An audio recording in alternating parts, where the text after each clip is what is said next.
میں کیا ہوں, میں اپنا تعین میں کروں گا یا کوئی اور کرے گا, یہ میری ذاتی رائے ہے. بہرحال چونکہ ایک اعتراض اٹھایا گیا ہے تو اس کا حل یہی ہے کہ میڈیکل بورڈ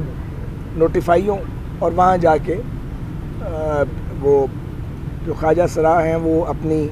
تعین کروا سکیں, اپنی جو بھی ان کا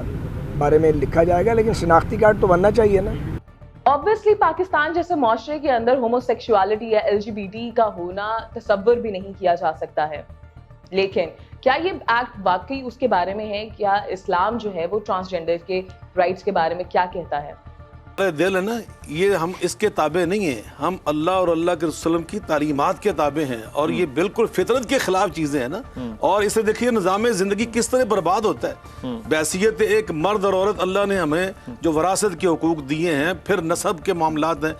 اسی بحث و مباحثہ کے دوران کافی زیادہ سائیکیٹرسٹ بھی سامنے آئے ہیں اور انہوں نے بھی اپنا پرسپیکٹیو دیا ہے, لیکن کیا یہ پرسپیکٹیو ان بائس ہے یا اس کے اندر اپنے پرسنل بائسز بھی موجود ہیں؟ میں بنیادی طور پر اس ہوموسیکسول ٹرینڈ کو ایک ڈیفارمیٹی کہتا ہوں. ایک شخص جو کہ اپنی فزیکل پراپرٹیز کے اندر بالکل اور ہے, لیکن اس کے اندر ایک ڈیفارمیٹی آ گئی ہے, ایک رجحان آ گیا ہے کہ میں عورت ہونا چاہیے مجھے. اچھا, جس کے بارے میں کہا جاتا ہے کہ اس کے اندر 1-3% جو ہوتے ہیں یہ کانسٹیٹیوشنل فیکٹر ہوتے ہیں, جینیٹک جن کو آپ کہتے ہیں, ہر مرض کے اندر ہوتے ہیں, جبکہ 90% جو ہیں وہ ارد گرد کے ماحول کے پیدا کیے ہوتے ہیں. لڑکوں نے چھیڑا, فلاں نے کیا, خود اس کا ٹرینڈ ایسا ہو گیا, 4-5 عورتوں کے ساتھ رہنا شروع کر دیا, پروٹیکشن کی صورتحال کے اندر سائیکالوجی یہ کہتے ہیں. اب آپ مجھے یہ بتائیے, اس کو ڈیویشن کہتے ہیں, آج تک ڈیویشن کہتے ہیں کہ ڈیویشن. ایک آدمی جو ہے اس کے دماغ میں یہ خناس آ جاتا ہے کہ میں ایک میسوکسٹ ہوں, مجھے اپنی آنکھیں نکال دینی چاہیے کیونکہ آنکھیں غلط لگی ہوئی ہیں, میسوکسٹ سائیکالوجسٹ کے اندر موجود ہیں. تو کیا آپ اس کی بنیاد پر قانون بنائیں گے؟ ایک آدمی کہتا ہے کہ میں سیٹسٹ ہوں, میں ہوموسیکسوئل ٹینڈنسی رکھتا ہوں, مجھے قتل کرتے ہوئے اچھا لگتا ہے, مجھے جانوروں کو ذبح کرتے ہوئے اچھا لگتا ہے, مجھے اذیت دے کے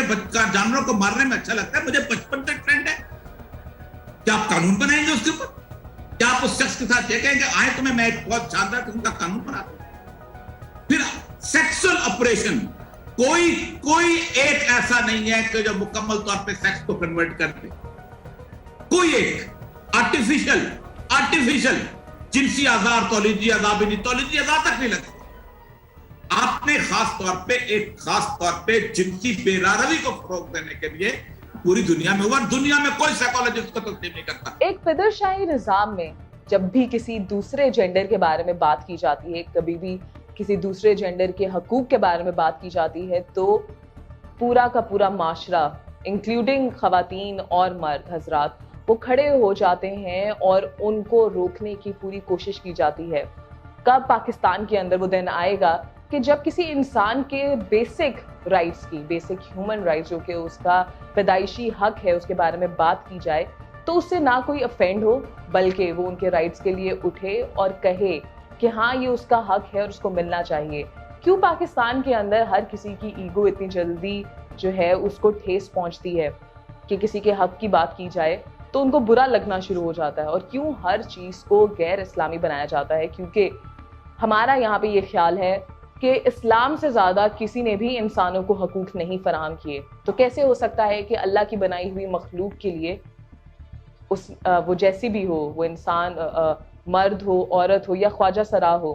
اس کے لیے حقوق نہ دیے جائیں؟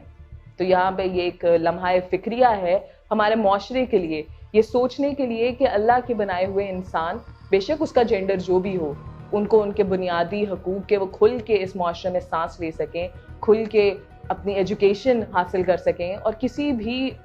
جو بھی فیلڈ اپنے کام کے لیے, اپنے پروفیشن کے لیے وہ چوز کریں, اس میں وہ آزادی سے رہ سکیں, جہاں پہ ان کے خلاف نہ کوئی ڈسکرمنیشن ہو, نہ کوئی ہراسمنٹ ہو, اور برابر کے مواقع ان کے لیے فراہم کیے جائیں. تو یہ جو کنفیوژن ہے کہ نادرہ کس طرح سے ڈیسائیڈ کرے گا کہ کس کو کون سا جینڈر فراہم کرنا ہے, کیا میڈیکل ایگزامینیشن ان کی ہونی چاہیے کہ نہیں, اس کو مد نظر رکھتے ہوئے ان کے جب عورتوں کے حقوق بنائے جا رہے ہیں کہ ایکٹ یا بل بنائے جا رہے ہیں, تو آبویسلی اس کمیٹی کے اندر عورتوں کا موجود ہونا ضروری ہے. ایک آدمی یہ ڈٹرمن نہیں کر سکتا کہ ایک عورت کی کیا ضروریات ہیں اور کیا ہونا چاہیے اور ان کی مشکلات کیا ہیں. اسی طرح ہمارا یہ خیال ہے کہ جب ٹرانسجینڈرز اور خواجہ سراؤں کے حقوق کی بات ہو رہی ہے تو اگر ان کے لیے کوئی ایسی پلاننگ کمیٹی بنائی جائے تو ان کے ریپرزنٹیشن اس کمیٹی کے اندر بہت ضروری ہے تاکہ وہ اپنا پرسپیکٹو اور ان کے کیا مسائل ہیں اور کس طرح سے ان کو حل کیا جا سکتا ہے اس کا ایک پرسپیکٹو وہ خود سے بھی فراہم کر سکیں.